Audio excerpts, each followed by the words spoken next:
E se amanhã você perdesse o seu melhor cliente para um concorrente que entrega menos do que você?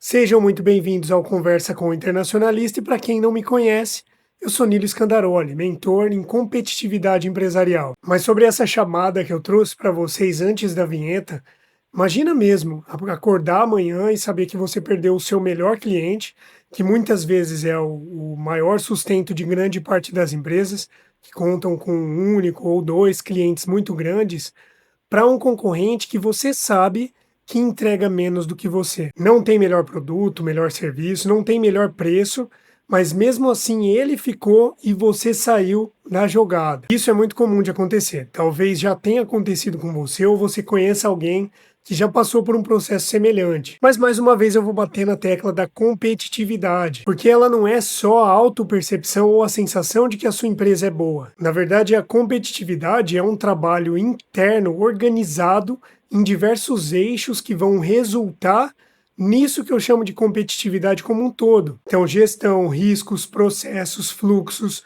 pessoas, finanças e principalmente a reputação. Quando você tem um olhar integrado para tudo isso e faz com que cada uma dessas engrenagens sejam parte de uma engrenagem ainda maior, isso aumenta a sua chance real de não perder negócios em silêncio. E melhor de tudo, saber comunicar bem aquilo que você faz, tanto para os clientes antigos quanto para os novos, tá? Que vão chegando a partir das novas comunicações, dos seus esforços comerciais. E isso te munindo de organização necessária para conseguir criar um fluxo, um desenho que seja redondinho nesse sentido, te traz uma segurança para crescer cada vez mais sem precisar ficar apagando incêndios o tempo todo. E nesse sentido da comunicação, esse é um ponto importante também, porque muitas vezes a empresa ela tem um trabalho de competitividade muito bem estruturado, mas ela não comunica. Lembra daquela brincadeira que eu falo, que se está na internet é verdade? Então aquilo que você faz bem feito também precisa estar na internet, também precisa virar pitch de venda, também precisa virar apresentação comercial. E isso da maneira correta.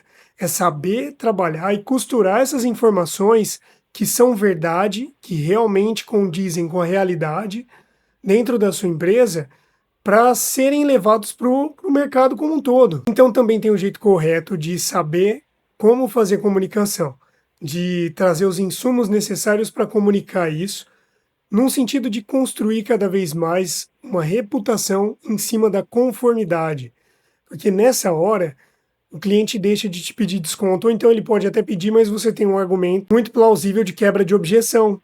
Como, por exemplo, eu sei que o meu não é o mais barato do mercado, mas eu te entrego essa segurança que vai prevenir um risco de amanhã ou depois, caso você queira expandir o seu mercado também. Diversos outros argumentos de venda, tá? Podemos fazer um vídeo só sobre isso, mas eu quero que você comente aqui, inclusive, se você quer esse vídeo. Mas então, algumas dicas para você ter um olhar estratégico nesse sentido de conformidade, reputação e até mesmo a competitividade. Primeiro de tudo, eu preciso saber os incêndios, onde o caos já virou rotina dentro da minha empresa.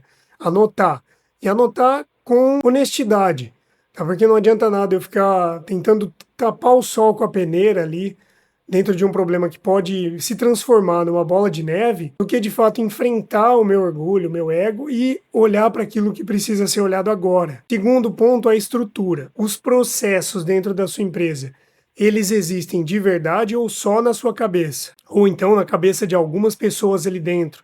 Existe alinhamento? Esses processos são eficientes? Eles são eficazes? E lembrando a diferença, eficiência é você fazer as coisas do jeito certo, usando menos tempo e recurso, enquanto a eficácia é fazer a coisa certa e atingir um objetivo ou uma meta. Então, um exemplo básico aqui, mas por curiosidade mesmo.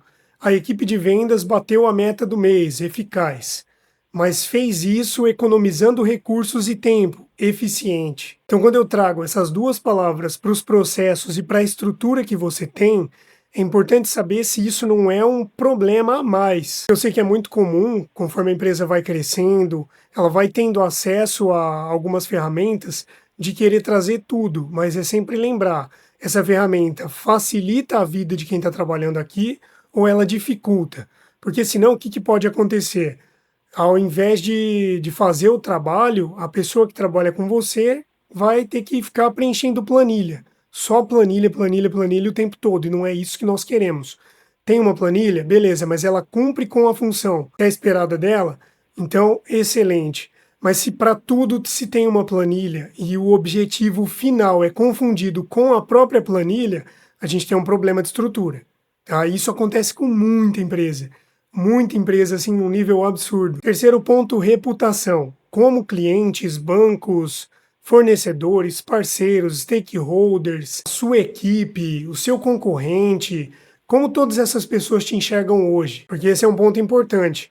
Nem sempre aquilo que acham da gente condiz com a realidade, mas que a percepção alheia, muitas vezes, é um direcionador para eu saber se a mensagem que eu estou passando é condizente com a que eu gostaria de passar. E aí, dando um exemplo característico disso, recentemente eu vi nas mídias digitais que um determinado banco virou meme por uma exigência de quantidade de cliques que eram contados, eram auditados ali dos seus colaboradores.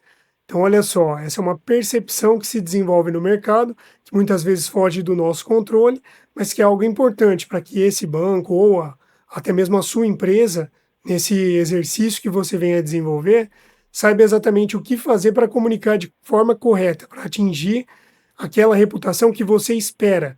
E isso precisa da conformidade.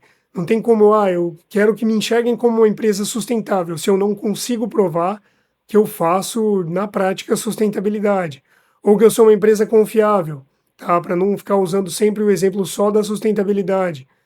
Então, tá, o que eu faço que me traz uma segurança para que a pessoa confie em mim?